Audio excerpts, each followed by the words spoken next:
All right.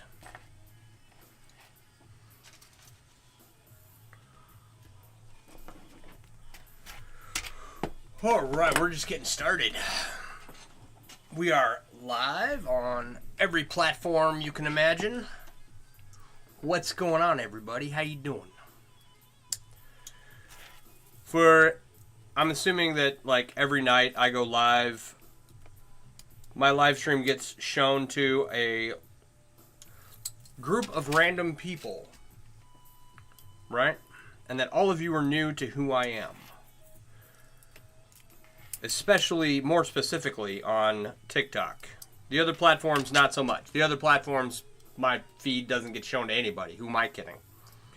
But my name's Sean. I run mailworks.com. I design and sell chainmail themed apparel and accessories, and I make chainmail. And right now, I'm working on this piece. We're taking small rings and we're making big rings out of them, and we're weaving them together in a pattern that will give us a cube, right? This thing right here. So, I am live on multiple platforms. We got Facebook, Twitch, Instagram, and YouTube going on right now. As soon as I hit 10,000 followers, I will be using my computer to stream everywhere. 10,000 followers will get you a stream key. So follow along and join me in this project. It's a doozy.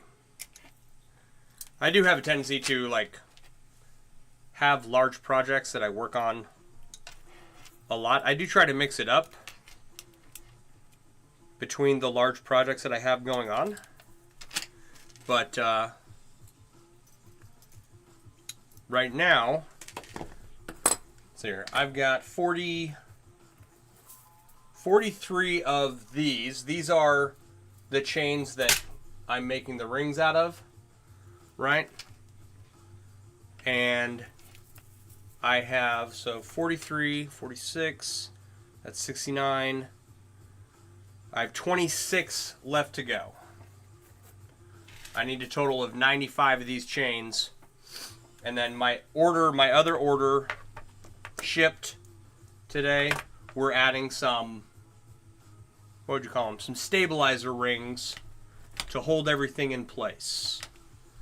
So that's what's going on. Right now, as it sits right now with no stabilizer rings, the total count will be 15,960 rings.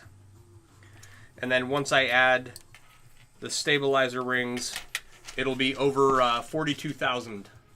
So this project's going to take a bit. It's going to take a bit of work. But that's okay. It should turn out fantastic. And if it doesn't, I'll have a 40-pound block of steel sitting in my basement to join all the rest of the giant chunks of steel laying around. Some of them are kind of cool. In fact, most of them are kind of cool. Especially anymore. But there are a lot of them just sitting here. Hey Jack, how you doing?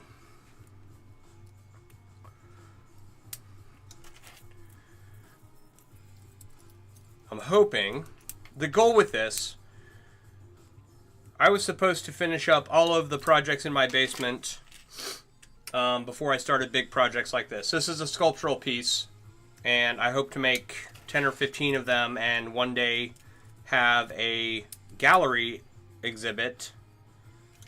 I'm hoping to get that at an exhibit or an art gallery near me, about an hour away. I'm doing all right. Had quite the day today. I did dishes, I did laundry, I mowed the yard. I did a little chainmail this morning, essentially what I'm doing here. And I've got, thank you. How you doing, Rich? I've got a couple hours to get a little bit more work done tonight. And I had roast for dinner. So, quite a good day for the most part.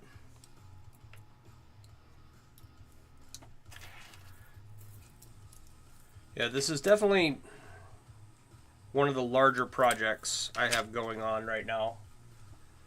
Here's the crazy thing, right? So this large project, this cube, will be about 8.5 inches on each side. And this cube currently measures, like, I think 3 3/4 inches. 1, 2, 3 3/4. I've got 1 1/4 inches to go. I'm trying to make it 5 inches on each side, right? And it's supposed to end up being the size of the rubber band ball that it's replacing. It's just a fidget toy for my bar. But there will be 44,500 rings in this cube when I'm done. And this 8.5 inch one will have 42,000. They'll actually be, you know, size-wise very different. Size-wise very different, but as far as the ring count in each one, we got to 1,000 likes, right on.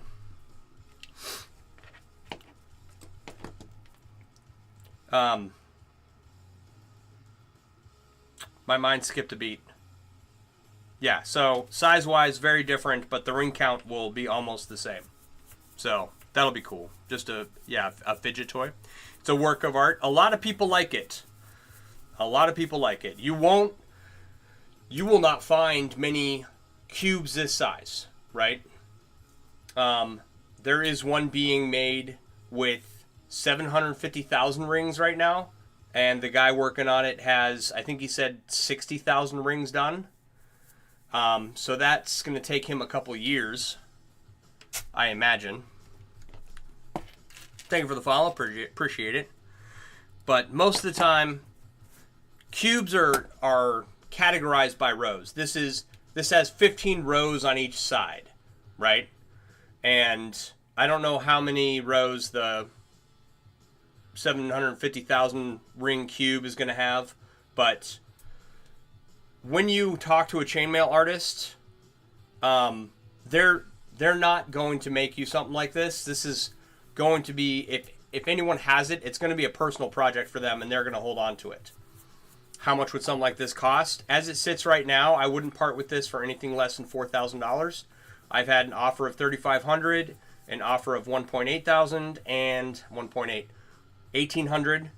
And then by the time I'm done, when it's got 44,000 rings in it, I wouldn't part with it for less than 10 grand.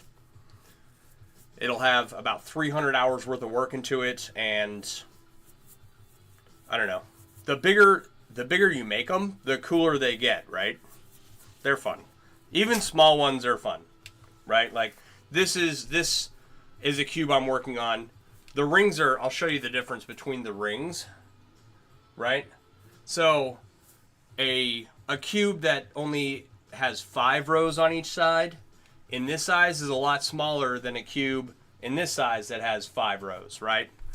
And so a 5x5 or a 7x7 or a 9x9x9, right? Those are achievable for a chainmail artist to make you in a short period of time, and they're not thousands of dollars, right? Thank you for the heart, appreciate it. Stunt Brian, how you doing? You know, maybe ask us how many rings do you make a day or an hour? Okay, I average about 200 rings an hour. Unless I'm working on these, and then I can only do, these take me an hour and a half. So there are 95 of these so far, and without, if you take out all the times I had to disassemble this cube, disassemble the chains, and you're just counting productive work that was put towards the completion of this project, you're looking at an hour and a half per ring. And right now I've got 69 of them done. So whatever 69 times an hour and a half is. Then there was a ton of wasted time where I screwed stuff up. And that took me a couple days to recover from that. But I got it all figured out. Everything's straightforward now, and this cube should be pretty awesome when it's done. So I don't know why these ones take forever. But let me give you an example, right? Working on this cube right here, I can average 200 rings an hour, no problem, right? I can do 1,500 to 2,000 rings a day working on this. This, I'm lucky if I get to 1,000. What started me in this? When I was a wee lad, I saw my uncle making chainmail while I was being babysat by him, essentially.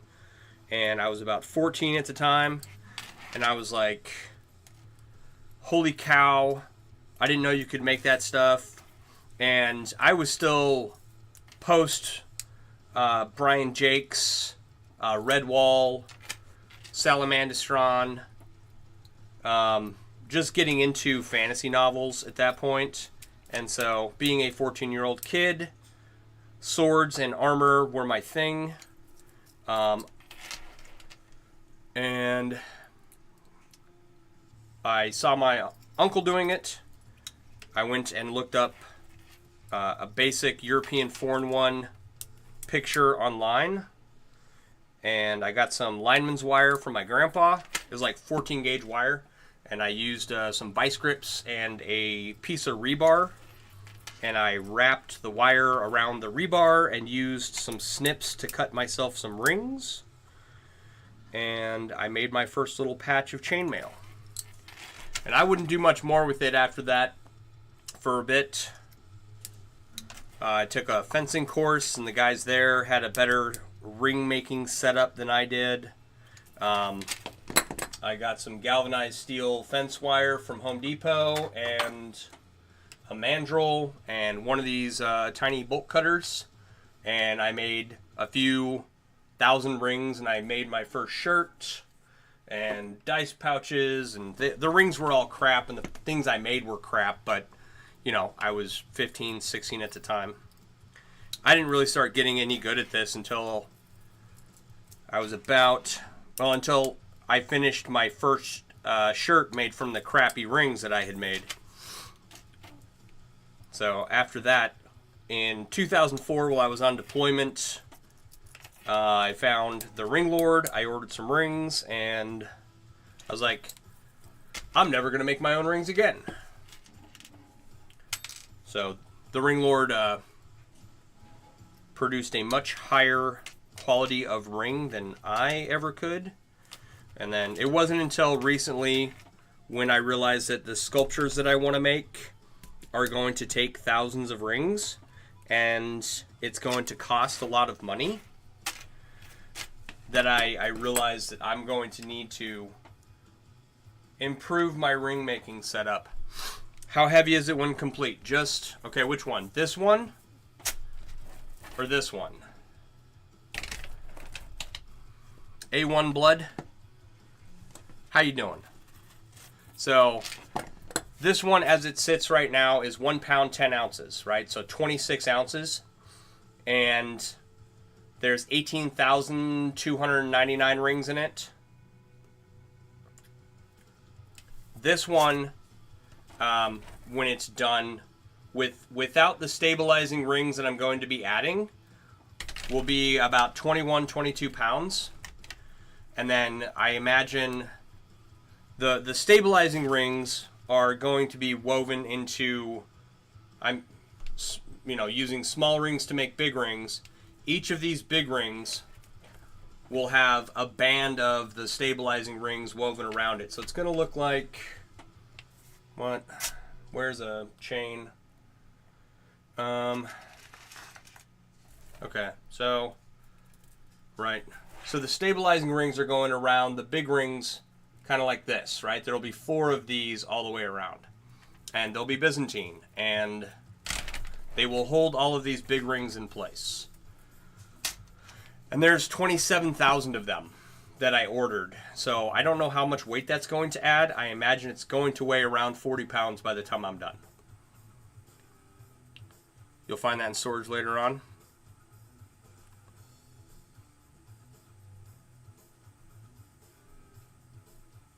Very cool. Thank you. Okay. Mastermind Man 32. What's going into storage? My giant blob of metal. It's just going to sit here. It might. That is a risk I'm taking. I don't like that fact, but I was like, oh, I have all these rings that I need to get rid of. Hey, Mech, how you doing? I had a pretty good day. How many big rings have I made? So far, I've got the 23 that I've woven together already, and then I have a stack of 44 over here now.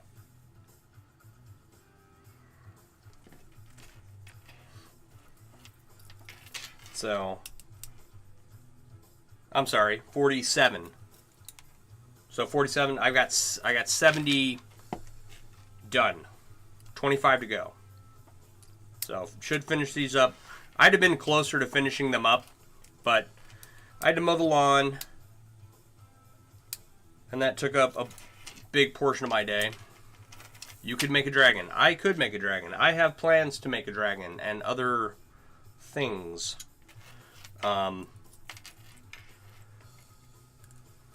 Using this process, using small rings to make big rings, and then weaving the big rings together into a sculpture. A dragon is on the list. So we'll see how well it turns out. Mr. Laszlo, how you doing? I'm taking small rings like that and turning them into big rings like that. And this weave right here will eventually give us a cube shape like so. Thank you for the roses. So if you are interested in a chainmail dragon, check out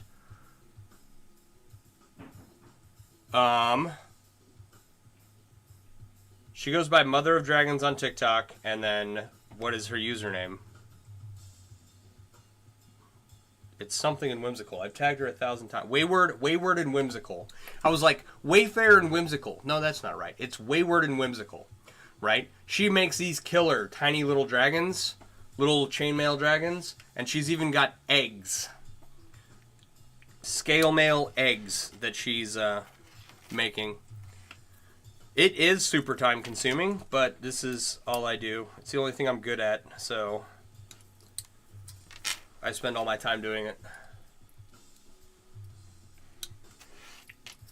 it. I try not to neglect my family. That's my only goal. I'm going to do this and not neglect my family. But I do this 8 to 12 hours a day, depending on, I don't know, if I can. A lot of times, I've got cervical radiculopathy, which is a ridiculous word. But it's a pinched nerve in my neck that's kind of a chronic issue. And it gives me migraines. So working around that, how do I even make these?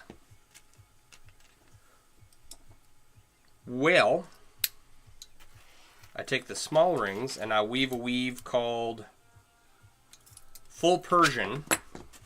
Right? This is full Persian. Right? Actually, here's a comparison.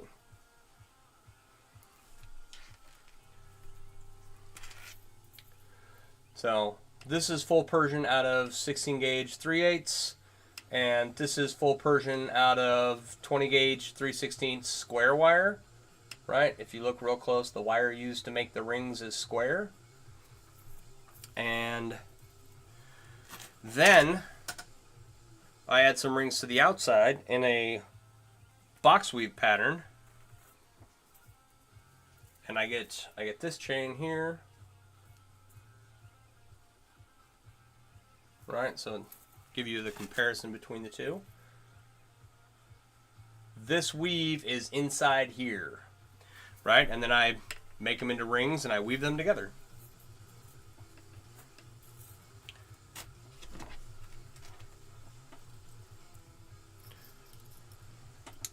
And I was playing with this. This weave here is called Sandwyrm. Right? Don't ask me why. Weave names in chainmail are pretty facetious. Yeetus, how you doing, buddy?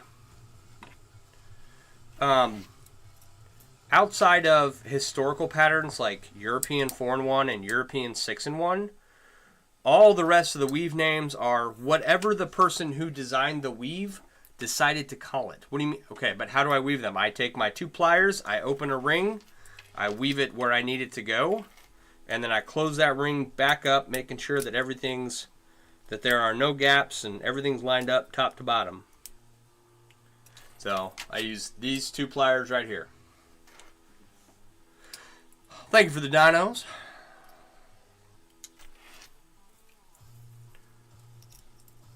So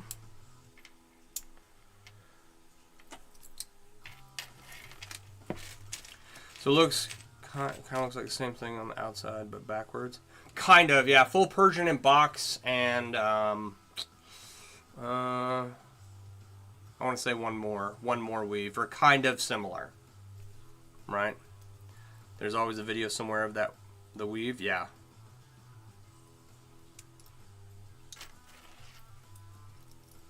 So if you Google Sandwyrm or YouTube it or something, I'm sure there's a video out there of someone providing step-by-step instructions. It's not all that complicated.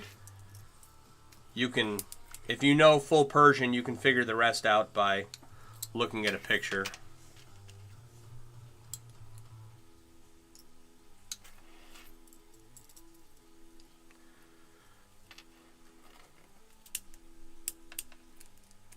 All right. So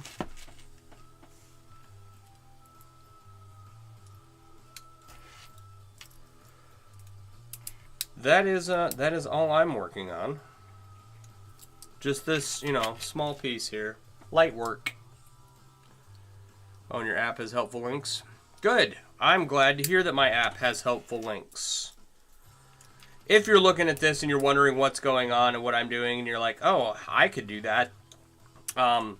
In the link tree in my bio, you can go to the Mailworks app. It's available on Google and Apple, and I've packed it full of a ton of resources for new and veteran chainmail artists. And it's all the resources I would have wanted when I first got started making this stuff 28 years ago. And I'm adding more to it as time goes on. We did just add a Discord, and the Discord doesn't have an icon except for the standard Discord icon. So don't judge me on that. I'm working on that. I've got to find the time to sit down and make the Discord icon look like everything else. But yeah, go and download the app if you're interested in learning how to make chainmail, and start investigating those links and join the Discord. Thank you for the follow. Appreciate it. And the Discord, it's like, I want the Discord to be useful to everyone. To anyone learning, to anyone who makes chainmail as a profession.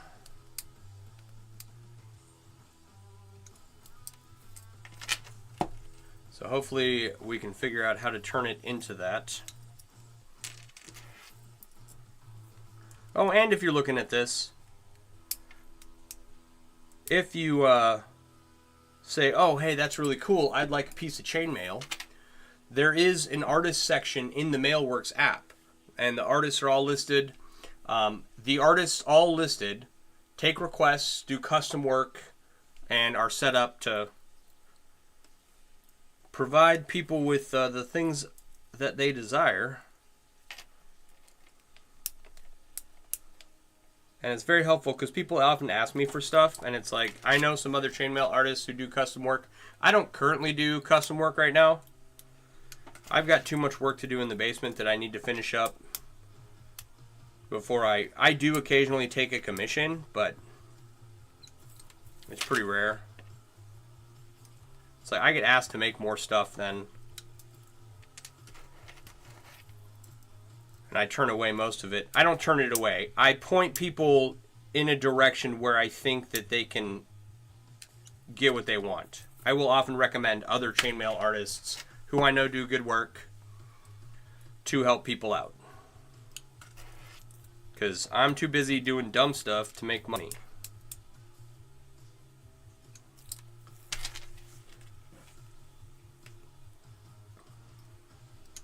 Like this. This will be awesome when it's done. Don't get me wrong. And I might make a lot of money off of it one day. We'll see.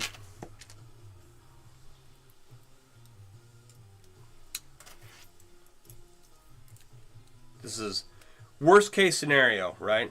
I'll start vending or something. I'll start taking commissions in vending. And I'll take my enormous cube around as a showpiece for anyone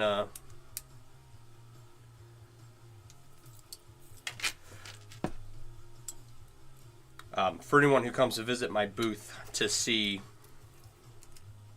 Whoa. I gotta be careful doing that. I gouged the crap out of my middle finger. I don't know why, but closing these rings, this pair of pliers goes right across and hits me right there. And I've got, my knuckle is healing, but I've got like quite the scrape just from my pliers. So if you do pick up a pair of pliers and are learning how to weave chainmail, be careful. You can get hurt.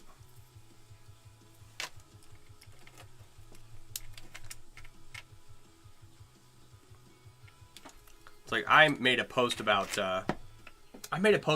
getting injured while weaving one time, and someone was like, "Oh, I've never had that happen." I was like, "Okay, that's weird." In general, most chainmail artists that I know have had their pliers slip at least once and, you know, gouge themselves somehow. And he goes, "Oh, well, I only open my rings by hand." I was like, "What are you talking about?" Apparently, this individual only worked in aluminum and in such light gauges that he was able to open and close them with his fingers. Which, there's nothing wrong with that, right? And you definitely won't have your pliers slip if that's what you do. But it was the weirdest thing. Thank you for the follow. I appreciate it. So if you work with titanium or steel, probably brass and bronze. Those are fairly tough materials. But titanium and steel for sure, right? Be very careful as you work with them, just because they are a lot harder to work with than other materials. And so that's where the plier slipping happens. So be careful. Oh, is Yudis still in here? Where'd he go? Dang it.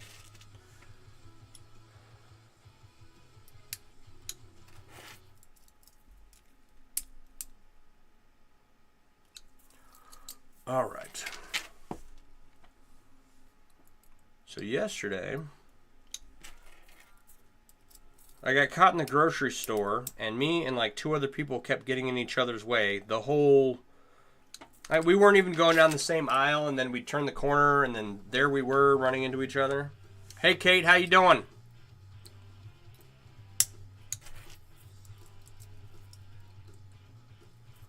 All right. And then today it was drivers. I have a theory about drivers. But real quick,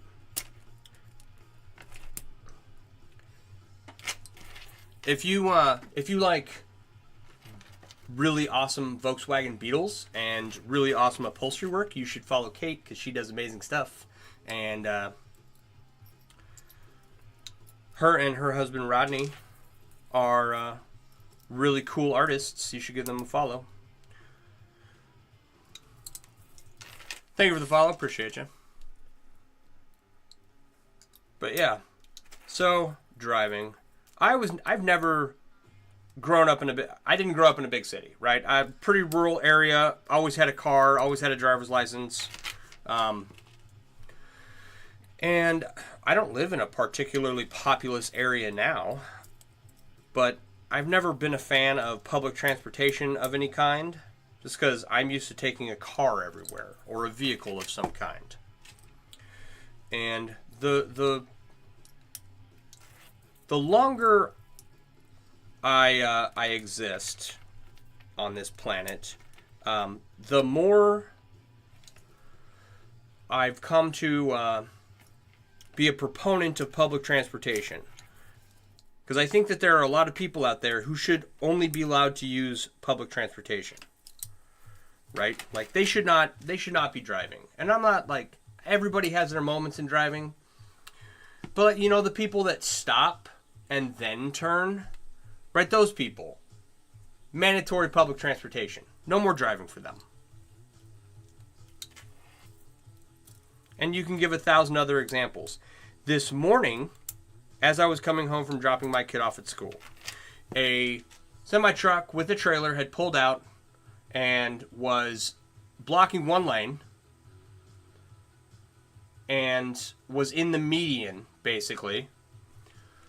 But it's a divided highway. Like, the median's a patch of concrete, and then there's a bunch of grass on either side, and then there are the 4 lanes on either side, right? Rodney thinks everyone except him should be on public transport. Yeah, I'm kind of in agreement. And another vehicle pulls out from the same area the semi-truck had pulled out, cutting the semi-truck off so that he couldn't turn, and neither could the other driver. And it was amazing. It was the most amazing display of audacity that I've seen in a while. How much is a chain? That is completely dependent upon what kind of chain. But we can talk about it. Just shoot me a DM and I'll get back to you when I get a chance. How you doing, Big Tex Homer?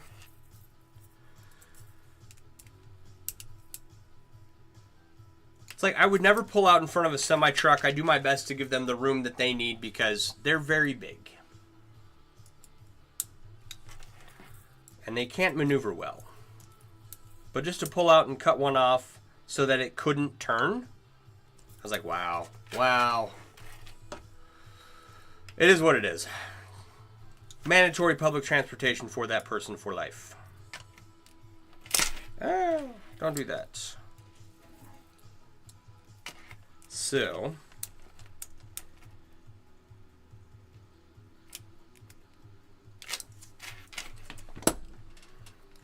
yeah, if you need a 25-inch chain,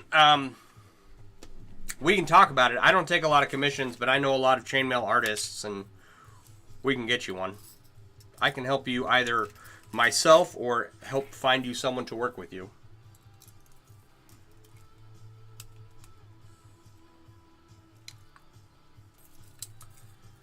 It's like,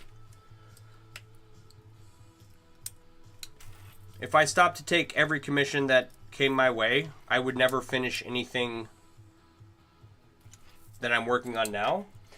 And the whole point is for me to finish all the stuff I'm working on now, which I'm not doing. I'm screwing around with this cube project that I accidentally started, but it's too cool not to finish, so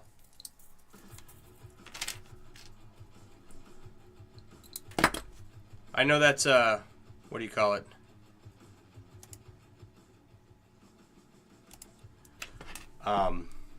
Incongruent, right?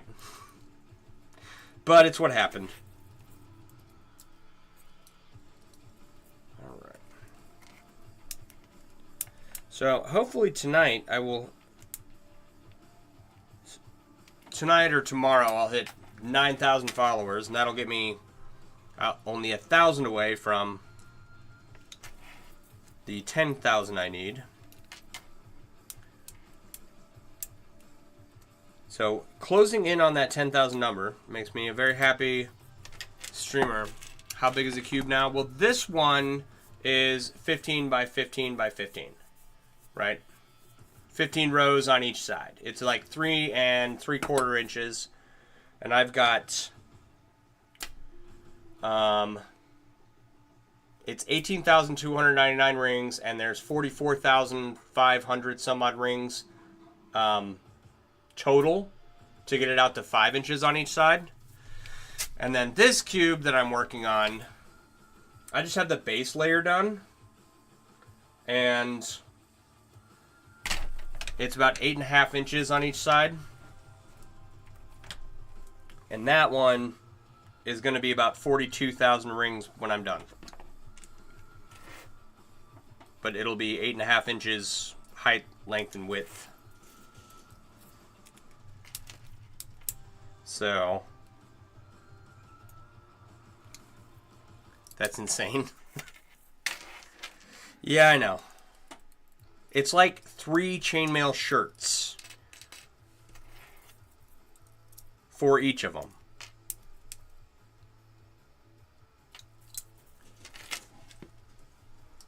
So it won't take me very long. I'll be done before you know it. I'm mostly done with this already.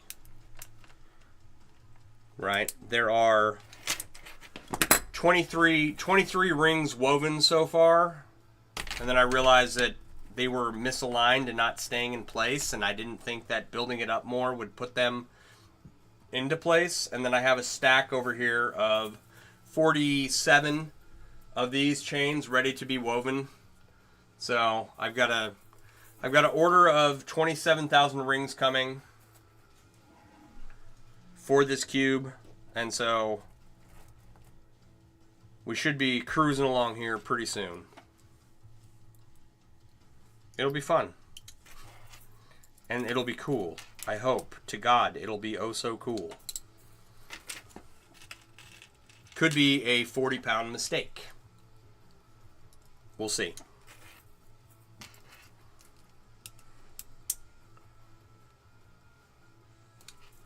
It's one of those things that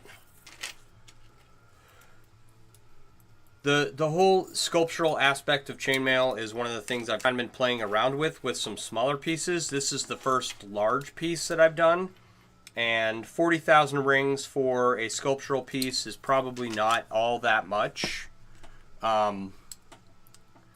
If I had to guess on some of the with some of the other projects I have in mind. I don't know what the other project's ring count is going to be, but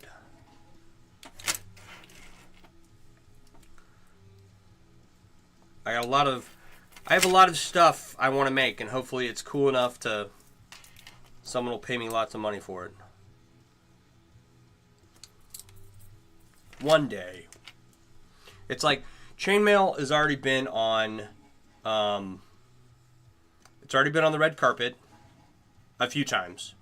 It's already been it was in a fashion show recently, the cover of Playboy, and what else? Outside of, like, and this is just outside of movies. Of course, you have Kingdom of Heaven, The Ring Lord, King Arthur, all the cool medieval movies with, you know, even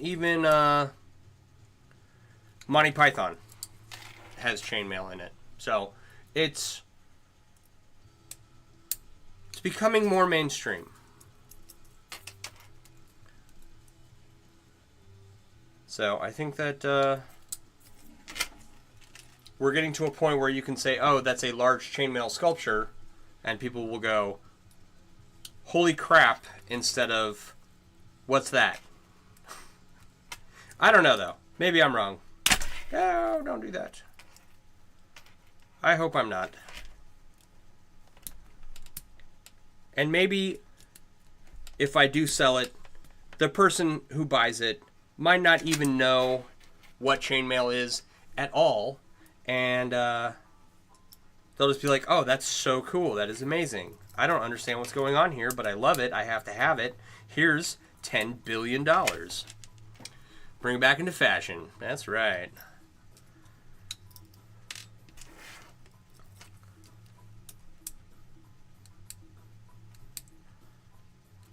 So, I'm hoping. Like, I have some friends who run a booth at the nearby Renaissance Festival, and people would always, this is what I heard, right? People would be confused as to why stainless steel was more expensive than anodized aluminum, when stainless steel is gray, but, or shiny silvery color. And the anodized aluminum was multicolored, right? And it's like, oh, because the stainless steel will last longer, the shouldn't have an issue or need to repair for the entirety of your life. You know, and she said that there was a lot of education that went on with their audience there at the Renaissance Festival as to why stainless steel was more expensive, right? And I think that's kind of the same thing. It's like, despite the fact that the Lord of the Rings movies, Kingdom of Heaven, King Arthur, Monty Python, despite the fact that chainmail's been in, you know, movies for forever and in multiple different medias for a long time, you know, people don't know much about it, you know. They're not in the chainmail community. They don't know that you can make cool cubes out of it or chainmail sculptures, you know. So it's a lot of education. I think I could be dead wrong. I don't know. I get a lot of questions about it, so I assume that people don't know, right? That the bulk of people don't know. Along with jousting. Yeah, Kate, have you ever gone to the Alabama Renaissance Festival? I don't know how close that is to you, but there is one down there. If you want to see knights in shining armor on horses jousting, I'm sure they have a setup there. And fair maidens galore and mead and comedy shows. I don't know how good the Alabama Renaissance Festival is. I have never been. But you married a knight in shining armor? Right on. I've never been to a bad Renaissance Festival. Even Sherwood Forest Fair, when I went, while it wasn't as built up as Texas Renaissance Festival, Maryland Renaissance Festival, or Bristol that I go to here, Sherwood Forest Fair was still a fun time.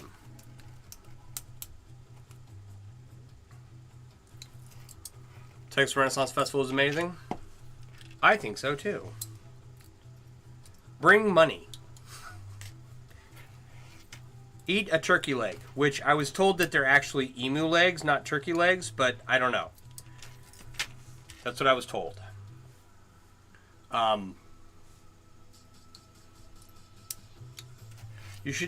Everyone should definitely go one time to experience it. It's a lot of fun. It's a lot of people being themselves and cool costumes, cool shops. It's a good time.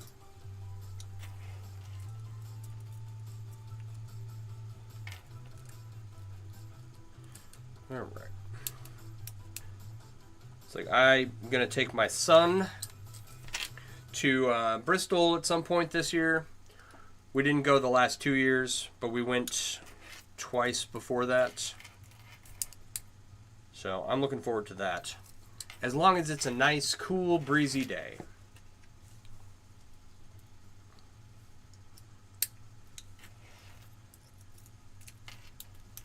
He's got a scale mail dragon tail around here somewhere.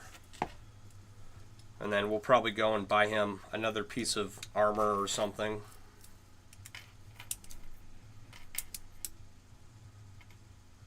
So, but he actually put together a few of his own rings the other day.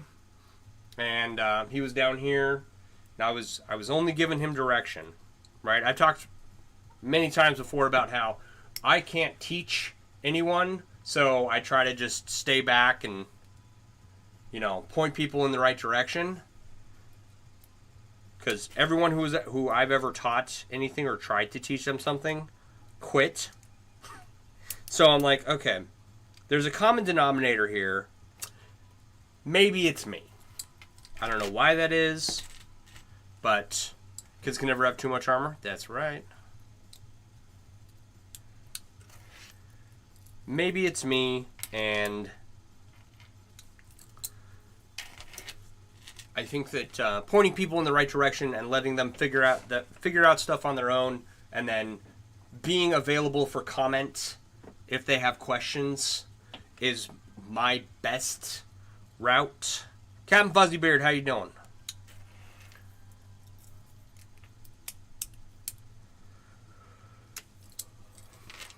You're a terrible teacher too?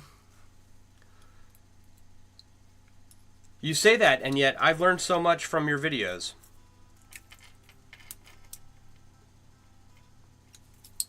I have. Doing well, making some chain flour for fair. Right on. Right on. Sure. I saw someone do a really intricate chainmail flower sculpture the other day. I was quite impressed.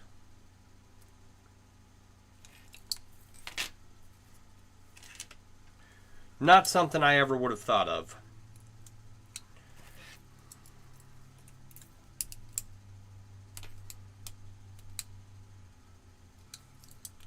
Bedtime, have a good one. All right, Kate, thanks for stopping by. You have a wonderful night. I appreciate you hanging out.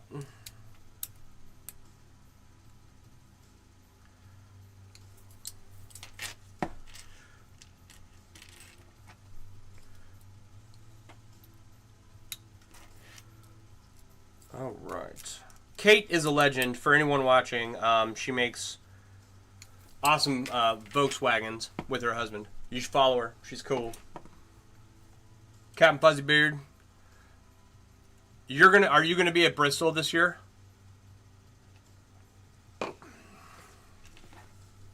Can I tell people about you?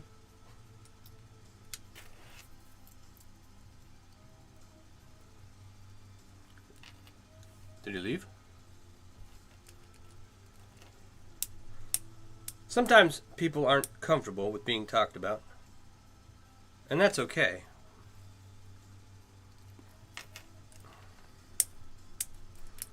He might have just popped in to say hi real quick, but anyway. Alright. So. Someone mentioned making a dragon earlier. I don't remember who that was, but yeah. There's a couple of cool animal sculptures that people have made. And I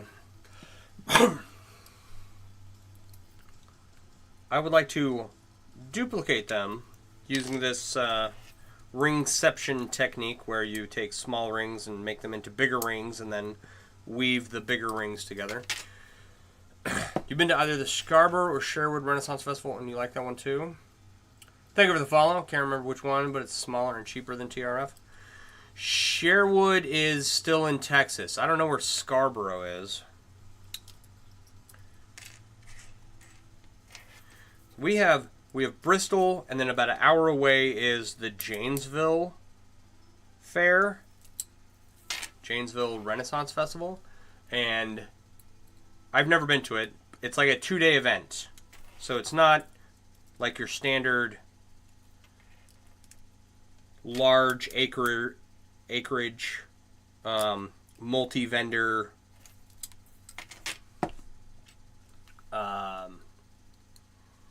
festival like TRF or Maryland or Bristol. I say that. I haven't been to it. I'm assuming it's not like that, actually, now that I think about it. Waxahachie? That's where Scarborough's at? Parsley, sage, rosemary, and thyme. Are you going to Scarborough Fair? I can actually play that song on the guitar. Or at least I could. I haven't practiced my guitar in months.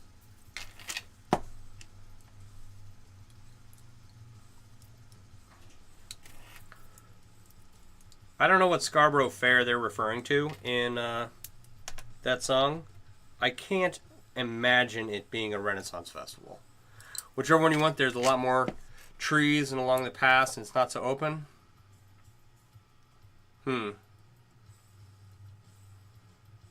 There wasn't a lot of stuff built up when I went to Sherwood. So there was a lot of open space and not so many trees. Maybe it was Scarborough that you went to.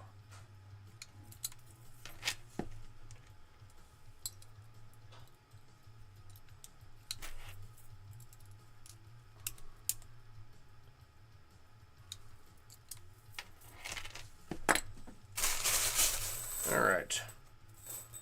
We're slowly dwindling down this giant bin of spring stainless. And my hands are doing much better with the spring stainless than they were last week. Last week, working on this for any period of time was killing me. And, like, there's a lot here. I'm going to have a lot left over. And I don't know how I screwed it up, right? I did reduce the big rings by 8 rings apiece. So that was almost 800 rings less than what I had originally ordered this for. But I'm going to have like 4,000 of these rings over. How heavy is the container? I don't know. I don't know. I don't know if my little kitchen scale could handle it. So, actually, I don't know what the limit is on my kitchen scale. I don't want to find out. But I don't know, we could do some math. I ordered 43 bags. What's 43 times 300? Calculator. 43 times 300. Okay, 12,900, right? So almost 13,000 rings. That's what I ordered. Why did I order so much? I think I just did a math error. I don't know. Or I counted something wrong. But anyway, I screwed up.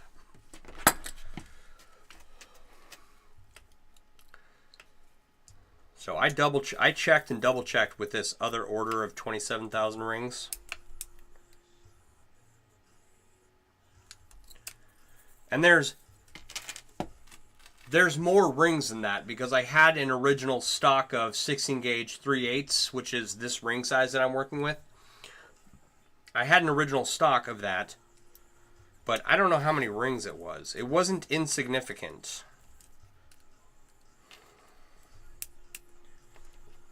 Actually, I could probably tell you exactly how many I had.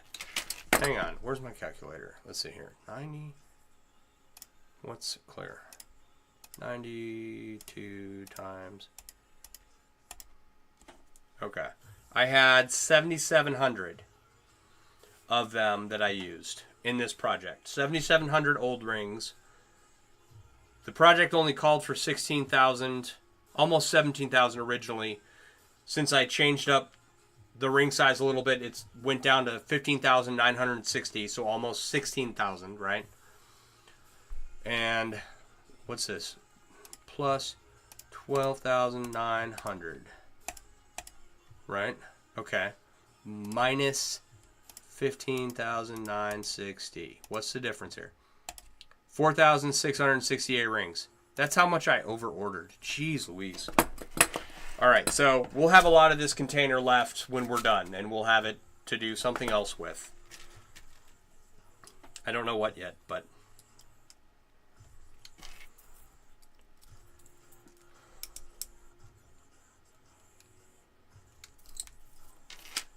yeah. So it's fine. I will figure out something else to do with them.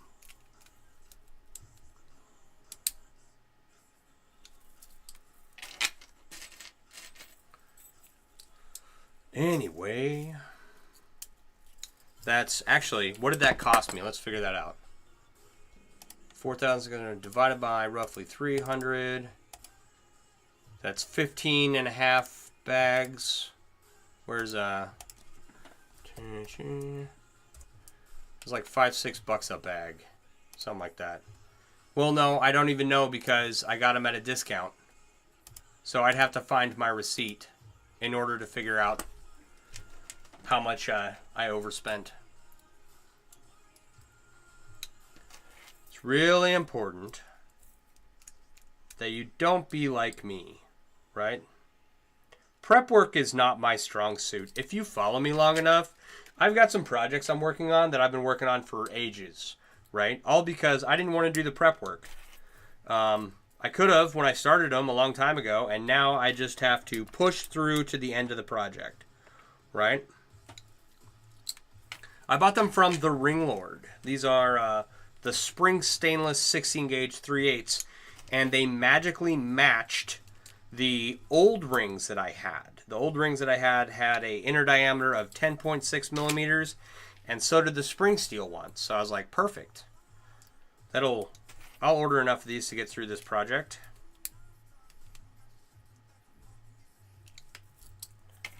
So I did, and the ring size worked, which was, I've gotten lucky twice now. So back in the day, I ordered rings from the Ring Lord starting 20 years ago. And I don't remember if it was 2015 or 2016, but the Ring Lord changed. They trued up their ring size, right? So that a ring with a 3/8 diameter was actually 3/8. You've bought from them and we've got mail. Just spent like 4 hours in Best Buy parking lot waiting for your smartwatch upgrade to be ready. Ooh, how you doing, Louie? I have never owned a smartwatch. That is probably too smart for me. So, a lot of the rings that I had initially ordered from the Ring Lord no longer matched what they had listed on their website. The sizes were different, and I got burned by that a couple times. But this order and the last order, one of the last orders that I made, I was successful, and the ring sizes matched, and everything was right with the world. Doing well, went from Galaxy Watch 4 Classic to the 6. So, big upgrade. Right on. You're talking about like the Dick Tracy watches, right? Are you old enough for Dick Tracy? For those of you that are old, like me,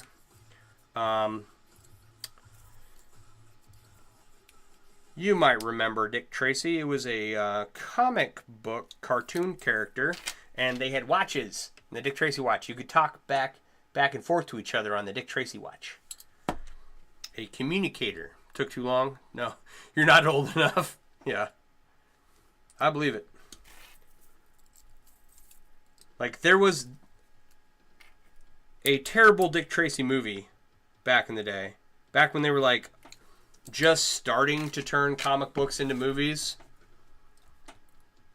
So...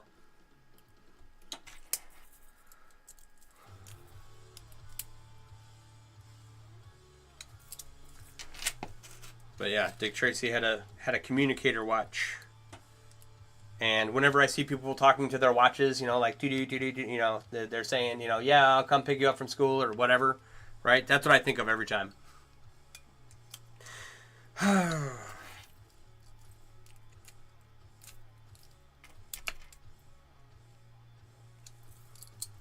Thank you for the follow, appreciate you. We are One by one, we are marching towards that magic 10,000 number. It's like I'm only trying to, like, I clearly want to go above 10,000, right? I'd love to have like 10 million followers one day. That'd be insane, right? But 10,000 gets me access. It gets me a stream key so that I can use my computer to stream on TikTok, and we're getting there. How do I make these? So I got the pliers. I got the rings. I take the small rings and I weave them. I'm weaving them into big rings. Right? That'll be a ring. And then we weave the big rings together into this. And this will eventually be a cube that kind of looks like this. But yeah, I'm making a large cube out of using a concept called Ringception. Trademark pending.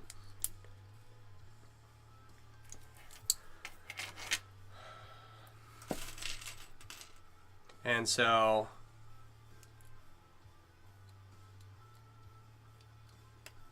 it's a large chainmail sculpture. that I'm working on. Alright, do I love reptiles? I had a bearded dragon once. Phantasmic, how you doing? If I see her live, I will come hang out and talk about reptiles. I don't know enough about them. Where can you get a cube chain like this? So, other chainmail artists will make small ones, right? This has 15 rows on each side, right? Other chainmail artists probably won't go above 9 rows on each side, which is much smaller than this. And so, if you are looking for a cube,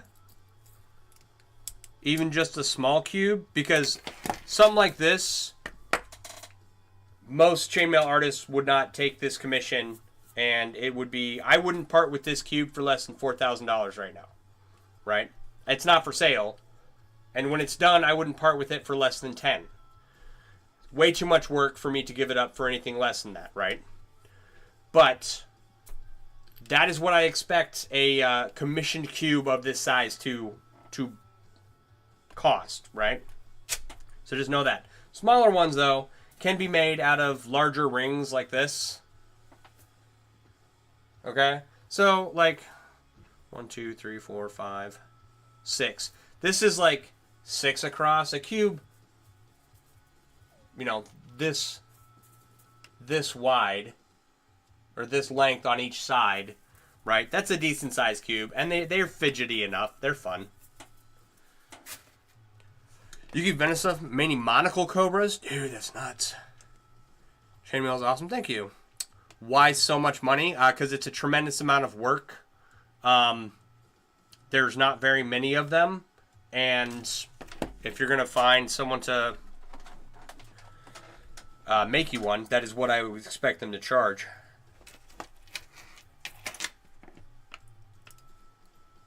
Like, if I were to go to another chainmail artist and say, I need a cube, and I need to have 18,299 rings in it, and for it to be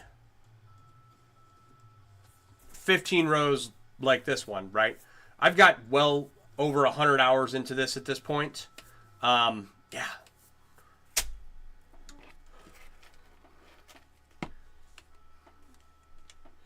It would be a $10,000 piece of art that is also a fidget toy. 10 million up from factory. The amount of time it takes, worth price. Yeah, if it's made correctly, it can be worth a lot. And that's one of those things that I talk about a lot is pricing.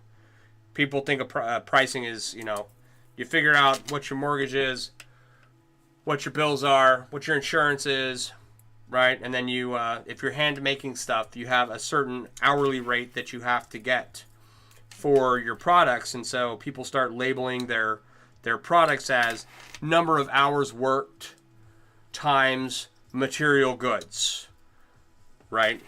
And it gives them some number, but that's not how pricing works. Pricing is a function of what someone is willing to pay for something, right? Do I make bands for watches? No, but I know people that do. If you're looking for one.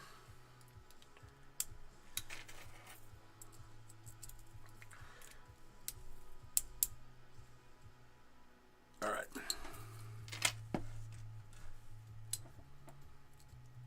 I do make some chainmail armor. I have 4 shirts, and my motorcycle vest is all covered in chainmail.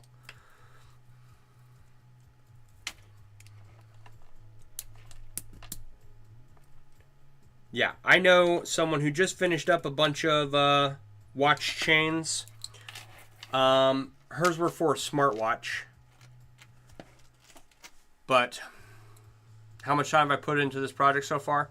Like 3 weeks, I think. Daily. I did build a lot of it. And then I realized my mistake. The rings were slightly too large. I tore it all apart. I had made another mistake. I tore everything apart and just had a bunch of the core chains left over and started over from scratch. So I've torn a lot of it apart twice. And now that I've got these, I've been moving ahead. And this has taken me like a week, 10 days, something like that. That's a good idea. What ring size do you think would be best for a watch band? Depends on the weave. I'm going to say 18 gauge 3/16 Byzantine would make a ideal watch band. You can get a nice clasp from Steampunk Garage over on Etsy. She's got some stainless steel watch clasps that are quite nice. Thank you for the roses. What is it? Snail, ice cream cone, and finger hearts. Thank you.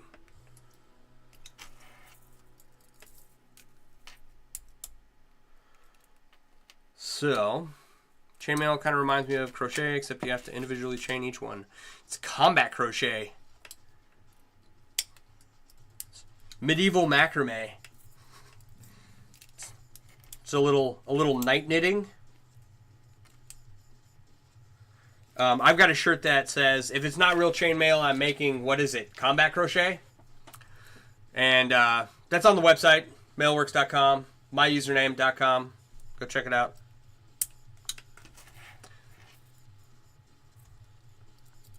Yeah, Steampunk Garage by Jen.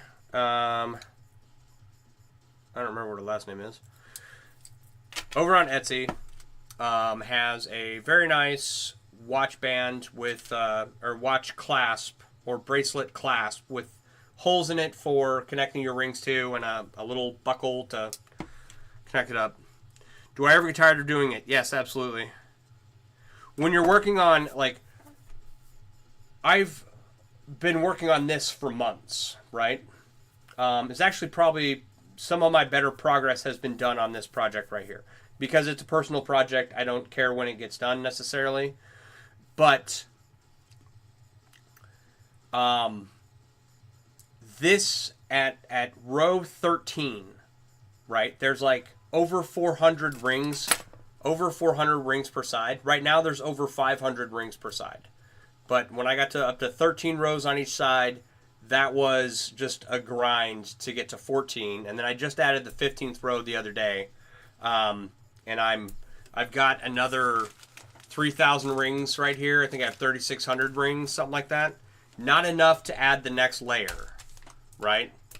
So I'm gonna add these, and then I gotta order. I think I have to order 32 more ounces. I'll have to figure out my math again, but.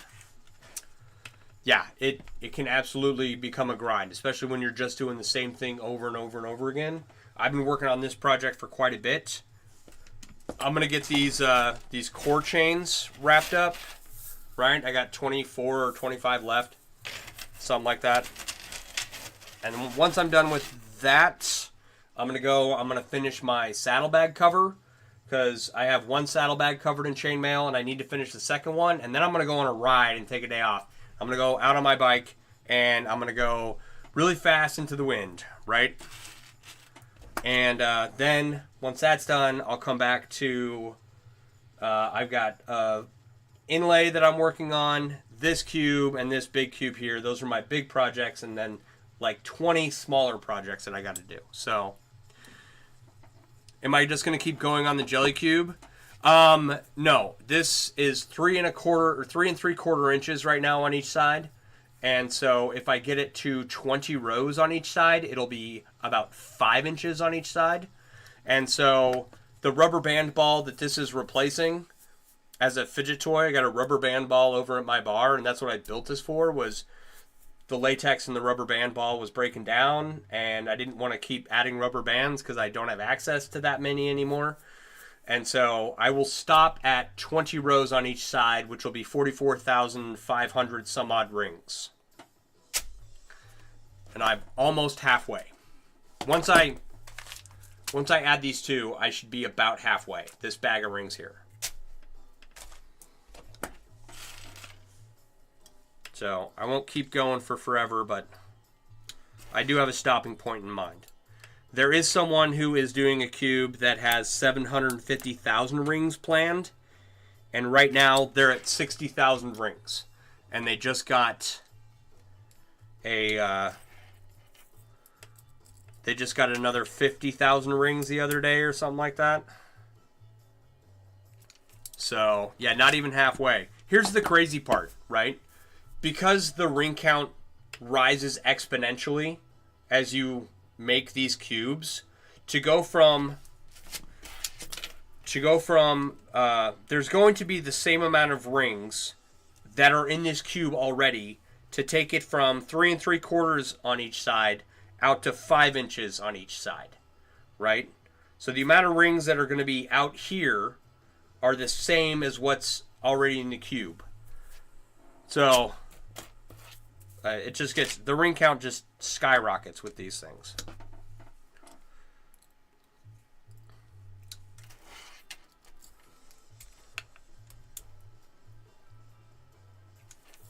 And that won't be terrible, right? Like, I spent way too much money on this project right here, especially since I ordered way too many rings, right? But I think my next order on this will be like $130 plus shipping and handling, I think was the math that I did. And then if you got chain suit, did you start working on it now or later? If you and I worked out a commission where I took a chainmail suit from you, I would start working on it now, because all of my commissions get done before personal projects when I do them. The third dimension adds a lot of rings, yeah.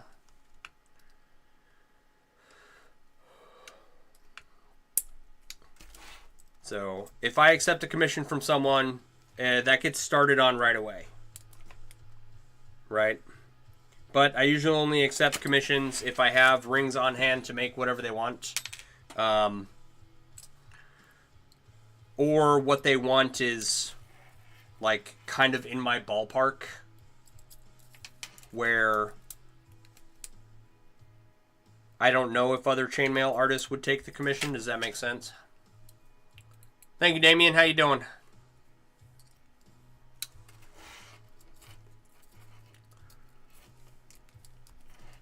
At this time next year, right, I will be taking commissions like all day long.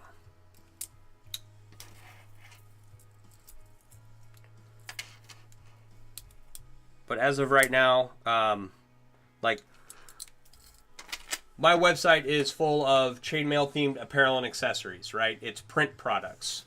Okay, like this right here. Okay, this is a beta project, or beta print, right? I'm not done. Okay, but you can see it's a little puppy hoodie. It's got a room for a leash right there. It's got a pocket. It's got a zipper, right? But yeah, look at that. See, I gotta fix that, and then fix the edges here. The rings they don't match up, so I gotta fix that. So that's like what I spend my time on business-wise, right? But next year, I'll have all my basement projects done. I'll have my shop down here fully fleshed out. I'll be making my own rings for 90% of my projects.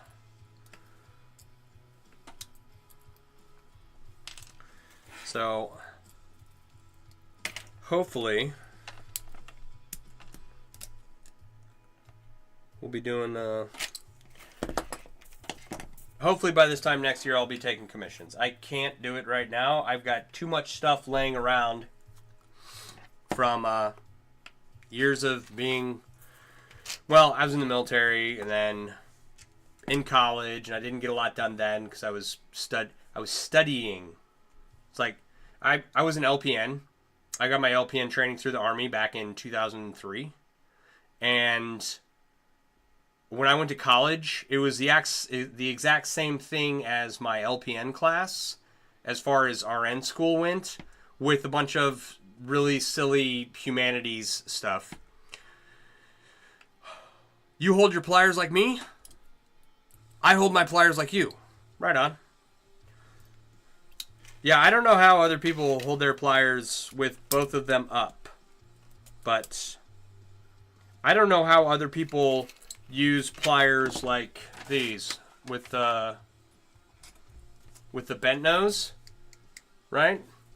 I see people use the bent nose a lot for weaving rings, and I'm like, I never figured that out.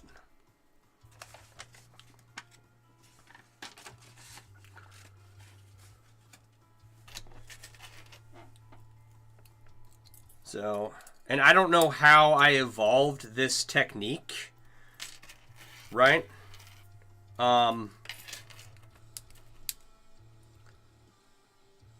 When, like, no one showed me this. No one showed me how to hold my pliers like this. It was just the easiest way for me to manipulate a ring when you open and close it, right? And it just came about. This ended up being how I hold my pliers, so I don't know if it's good or bad. It's mostly comfortable most of the time. You tried the bent nose and the up pointing one, but it just didn't work. Yeah. I don't know. It weirds me out watching people do it. I don't know why. My brain can't process like that right there. That's sketchy. My brain can't process using the bent nose pliers. Like, in a pinch, they're kind of useful sometimes, but it's a leverage for opening and closing. Yeah, you can get your plier, like, right around the ring and you can see everything, and I don't know. I've seen people use all types of methods, and I'm not here to condemn how anyone holds their pliers.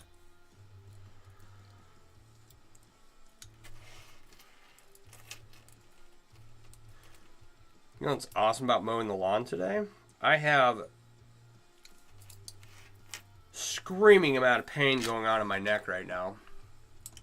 It's so much fun.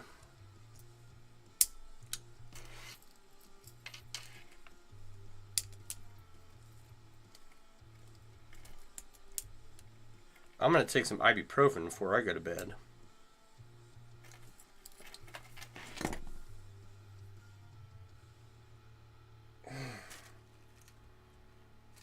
I need a traction device to just pull my head up.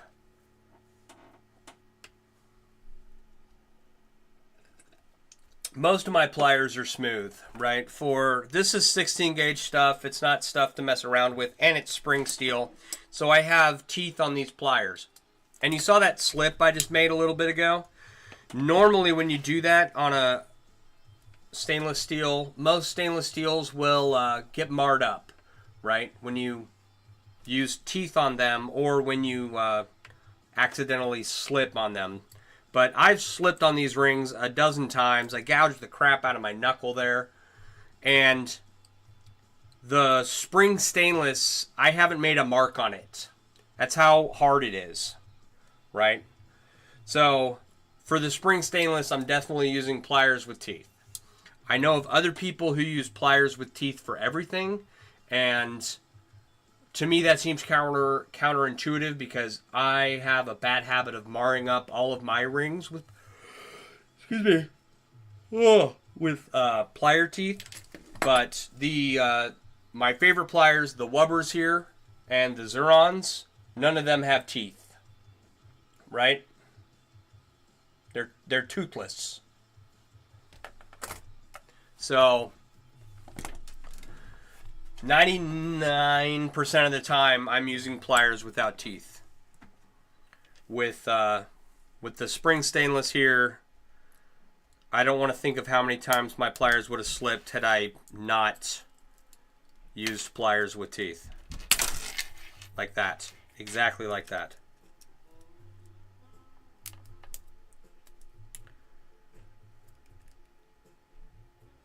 But, like, no mark on the plier. Usually you can see, like, a burr or a bright spot. Nothing. Thought about using... Do I make my rings or purchase? All of these are purchased. I will ideally be making all of my rings by the end of the year. I started out making my own rings, and I made the rings worked, right? But they were galvanized steel, and they smelled, and the closures were terrible. There's burrs everywhere. I used these to cut them, and, I made rings and I wove them, but the rings were really crappy. So after 2004, when I found the Ring Lord, I've been ordering them. I swore off making my own rings, but the reality is that if I'm going to make large sculptures that have 30, 40, 50,000 rings in them, it's cost prohibitive for me to order them from someone. Yeah, galvanized steel fence wire was a popular option back in the day. If you decide that you want to make your own rings, there is aluminum fence wire. It's aluminum electric fence wire.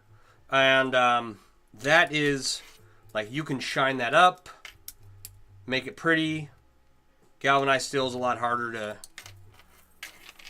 Oh, and aluminum doesn't stink as bad as the galvanized does.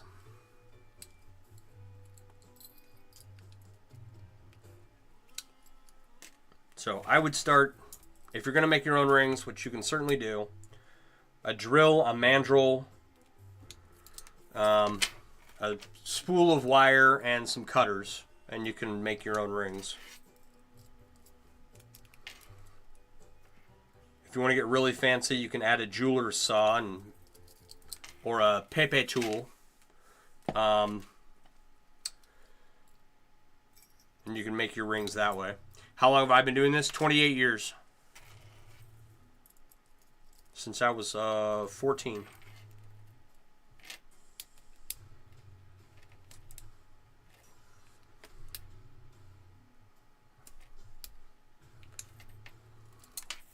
So, yeah. Where are we at here? 1, 2, 3, 4, 5, 6, 7, 8, 9. We're almost to 50 finished. 50, 60, 73. So we have 22 left. So we did 3 strands tonight. That's not bad. Each strand took about 40 minutes, even with all the talking. That's about what I've been averaging. Good stuff. You're going to start doing it again, thanks to you. Yeah, Chris, if you go into the link tree in my bio, right, download the Mailworks app. There's a ton of resources in there for people getting started, right? Where to order rings from, where to find other chainmail artists, what groups they hang out in, where the forums are, where to find tutorials and stuff like that. And then there's a Discord that we just put in as well. So if you have questions or are looking to start a chainmail hobby,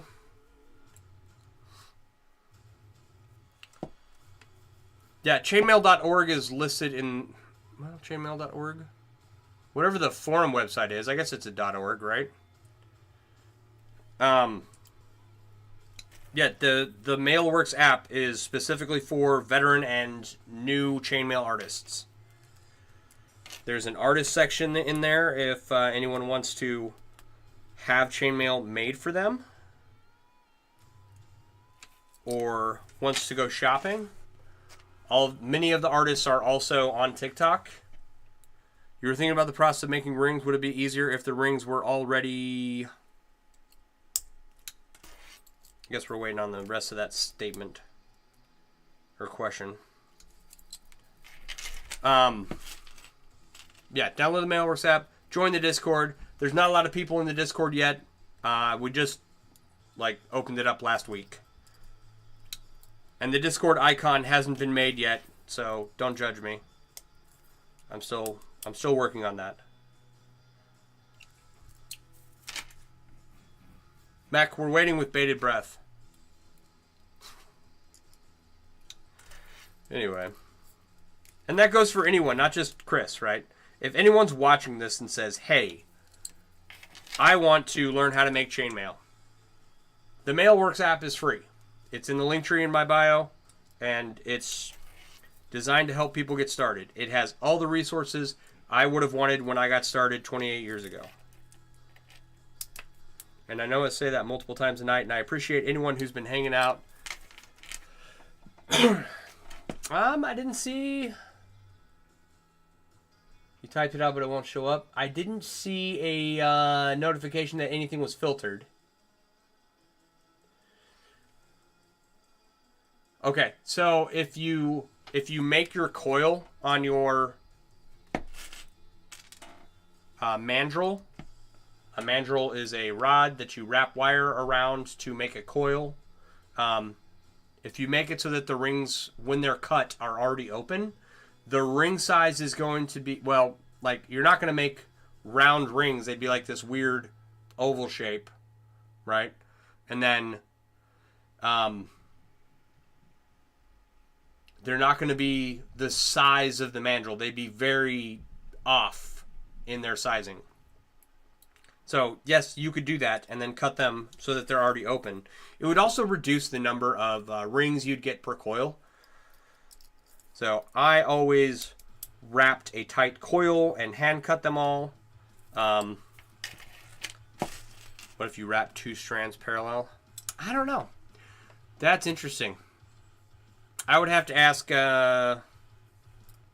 someone who is currently making rings right now.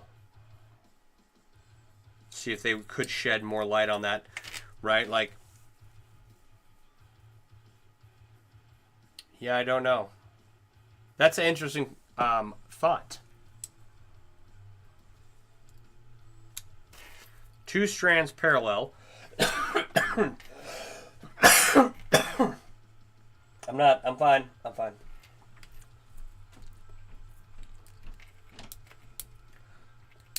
You might be off in sizing, but that might work a little bit.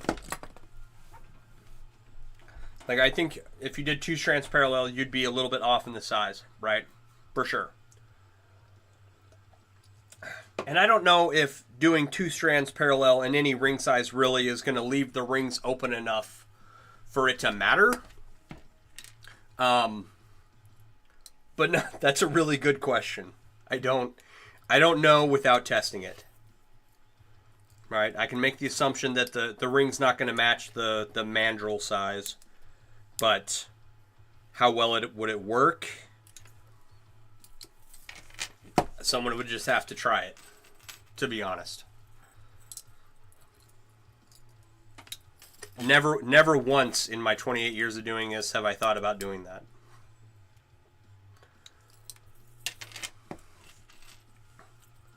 Which is what's wonderful about chainmail, because there's a lot of things in the chainmail community that I've never thought about doing, right? And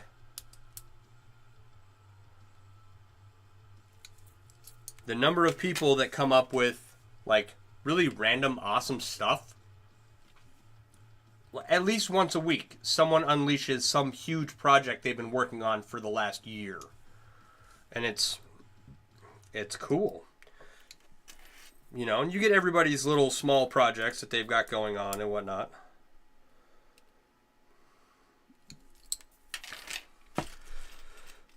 Back in the day, making vape coils, you'd wrap parallel and then take them apart, evenly spaced coils. Nice. That's good thinking.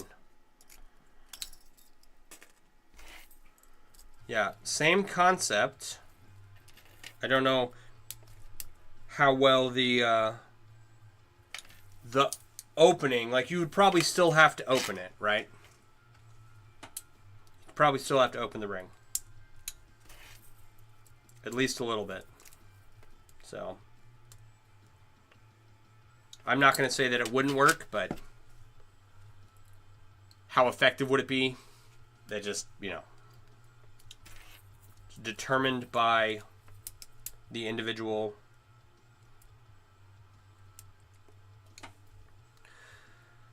If you end up making your own rings, you'll be a guinea pig. Right on. Yeah, that sounds like a video. Sounds like video content right there. So I experimented with this today.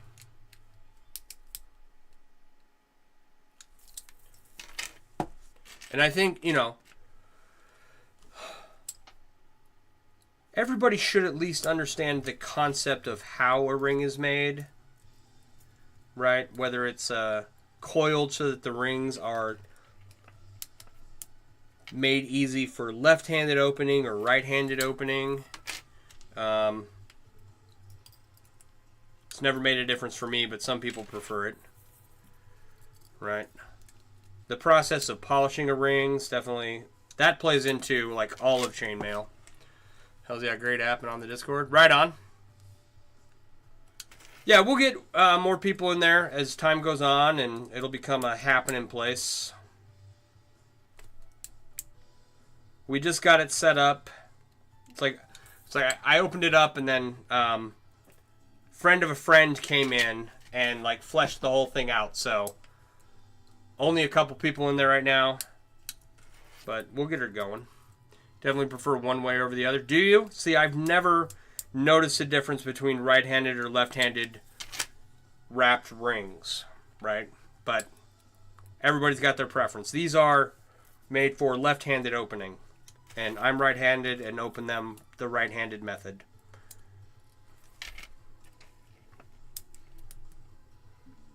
So it's never been something I've been concerned about, but yeah, no, I mean, you are 100% okay. It's 100% okay for you to have a preference. Don't get me wrong. I'm just saying it's not. I wasn't aware of it until someone pointed it out. Like, that's how oblivious I am. And so I don't remember how I coiled my rings when I was making rings myself, but like I never thought that I could coil them the other way and then make it easier on myself, right? Because I am a slow learner, and all of my learning has come about from trial and fire. Are these 16 gauge? These are 16 gauge 3/8. So just a little shy of half an inch.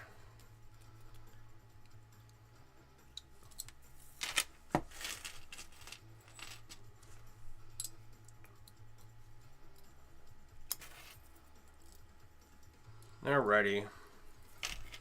Well,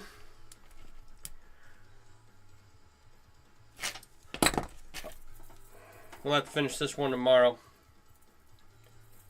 So close. Almost through. Sure, we had 44. So almost through 3 in an hour and a half. Thumper on TV, how you doing? How's the progress? It's coming along. Got a lot of work to do. A tremendous amount of work to do, but it's coming along. All right. For anyone watching, if you're seeing this and you're like, oh, I'd like to learn how to make chainmail, please go to the link tree in my bio. Download the Mailworks app. It's free. It's got a lot of resources that I wished I would have had when I got started a long time ago, like where to find suppliers, where to find tutorials, where to find where other artists hang out online at. So download that app. Join the Discord. We just opened it up. There's like less than 10 people in there right now, but we're going to make it useful. We're going to make it as useful for everyone. Like I had a chat wall, but nobody got notified when someone responded to their question. So we just made a Discord, and it's all fleshed out now. Should be useful, and we're going to try and make it so that it benefits everyone, veteran and new chainmail artists alike. There is also a link to my store on the Mailworks app. My website is mailworks.com, my username.com. I design and sell chainmail-themed apparel and accessories. And when you guys purchase something from my store, it helps fund fun projects like this enormous fidget cube and this enormous cube sculpture project and whatever else I've got going on. So use discount code livestream, all one word, lowercase, to get 20% off anything you get at mailworks.com. On your Discord server dev, you make self-service if you need help with anything. We had someone just like you come in and flesh ours out. It's got a lot of stuff that I have yet to learn, but thank you, Thumper. Right? Like, if you want to go and join and take a look and say, hey, this looks correct, or, if you have suggestions, by all means. Because I don't... I have had Discord for years. I've been in Discord for years, right? Or Discords for years. I'm probably in like 20 Discords that I've been in, for the better part of a decade. And I only understand how to use half of it. So I get to figure, it's a learning process for everybody. But yes, please go to my website, mailworks.com. Use discount code LIVESTREAM to get yourself something nice. And you'll get 20% off of any item you purchase, right? And then the giant snug hoodie has been a really fun hoodie that people have really enjoyed. I got some photos from some people the other day, and I'm going to be posting those soon. Please go to all of my other social media pages and follow along. I don't know what's going to happen in the future with any of these social media apps, but I would like to grow my other channels, and they're all linked in the link tree. And if you have any questions, download the app, join us on Discord, and then I am usually on here 8:30 to 10 most nights of the week. So we're getting close to 10,000 followers, and which is awesome. And we'll get... we'll keep these streams going and get these projects done. Open and closing these rings. So you all have a wonderful evening. I'm going to get out of here. I'd stay later, but it's a school night, and I've got stuff to do before I go to bed. So you all have a wonderful evening, and I look forward to seeing you guys again. Have a good night, guys. Bye.